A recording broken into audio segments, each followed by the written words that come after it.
नमस्कार, मी बोलते नंदिनी अंकोलेकर। मी आज तुम्हाला दाखवणार आहे एकदम सोप्या पद्धतीने वाटाण्याचा पुलाव।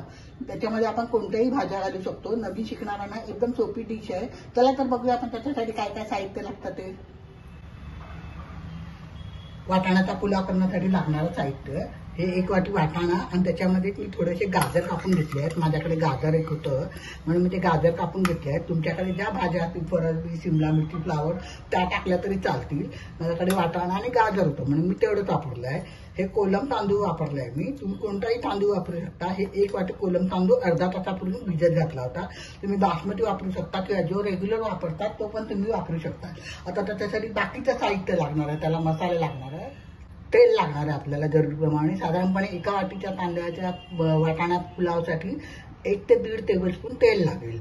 आता जिरं लागणार 1 टीस्पून, 2-3 लवंग, 2-3 काळे मिरी, 2-3 दालचिनी, ह्यात अख्खा गरम मसाला घेतला आहे, 1 तेजपत्ता घेतला आहे, 1 टेबलस्पून आलं लसूण मिरचीची पेस्ट घेतली आहे, 1 छोटा मीडियम साईजचा म्हणजे 1 वाटी कांदा उभा पातळ कापून घेतला आहे, 1 टीस्पून हळद घेतली आहे, 1 टीस्पून मिरचीची पावडर, 1 टीस्पून काश्मीरी मिरचीची पावडर, 1 टीस्पून धने जिरे पावडर, 1 टीस्पून बिर्याणी मसाला आहे। हा माझा घरचा बिर्याणी मसाला आहे। तुम्ही कुठलाही बाहेरचा किंवा मार्केटमध्ये जो अवेलेबल असेल तो वापरला तरी चालेल। चवीनुसार मीठ आणि कोथिंबीर आणि वरून घालायला आपल्याला तूप लागणार आहे। आपण तेलामध्ये पुलाव करायचा पण वरतून तूप घालायचं म्हणजे त्याचा स्वाद खूप छान येतो।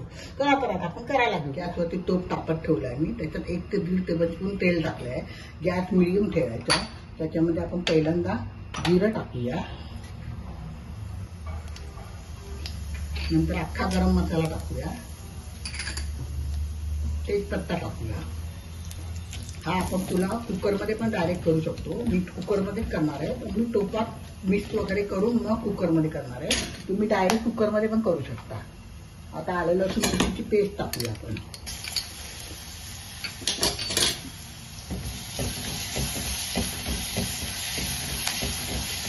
जरा तेलात चांगली परतवूया। तर त्याच्यात कांदा टाकूया आपण। तेलात परतवूया, जरा लालसर होऊ द्यायचा कांदा।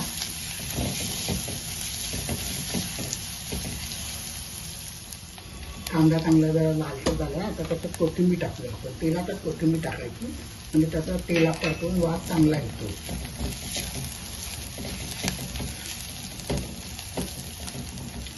आता त्याच्यात आपण सगळे सुके मसाले टाकूया। हळद टाकते मी पहिल्यांदा, लाल मिरचीची पावडर आपल्या आवडीनुसार कमी जास्त तिखट करू शकतो। काश्मीरी मिरची पावडर टाकल्याने रंग चांगला येतो। धने जिरे पावडर, हे सगळे तेलात मसाले परतवायचे।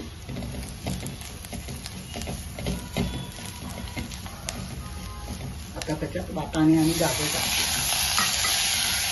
पटकन होणारा पुलाव आहे। दोन्ही नवीन शिकणाऱ्या मुलांना वगैरे वन डिश मील म्हणून खूप चांगली डिश आहे। तुम्ही करून बघा। माझ्या चॅनलवर नवीन असाल तर सबस्क्राईब करा, लाईक करा, शेअर करायला विसरू नका। आता एक थोडीशी बारीक गॅसची वाफ येऊ द्यायची झाकण ठेवून आणि मग आपण तांदूळ टाकायचा। झाकण काढून बघूया। आता याच्यात तांदूळ टाकायचा आपण। तांदूळ बासमती वापरला तरी चालेल, रोजचा वापरला तरी चालेल, कोणताही वापरला तरी चांगला आहे। हलक्या हाताने जरा आपण मिक्स करूया।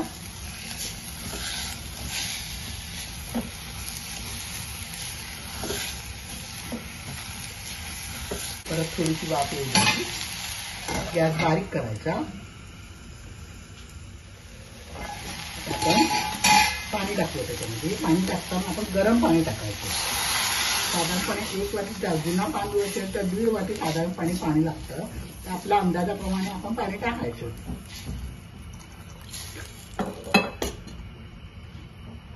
आता मीठ टाकते मी।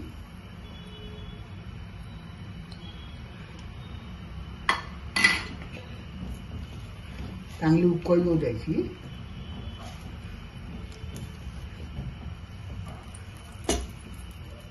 चांगली उकळी आली। आता त्याच्यामध्ये मी बिर्याणी मसाला टाकते आणि मिक्स करते।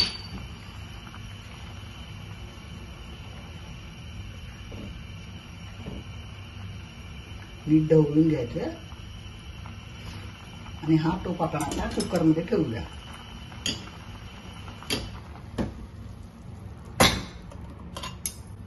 तुम्ही डायरेक्ट कुकरमध्ये पण करू शकता, पण मी अशा पद्धतीने केलेलं आहे. आणि 1 ते 2 शिट्ट्या कुकरला ठेवायच्या आपण.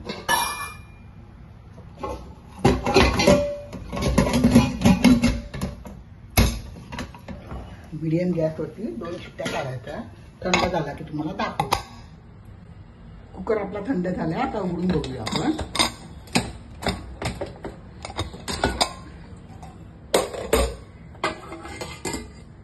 सगळे वाटाणे आणि गाजर वरती येतात. आपण जरा चमच्याने मिक्स करायचे.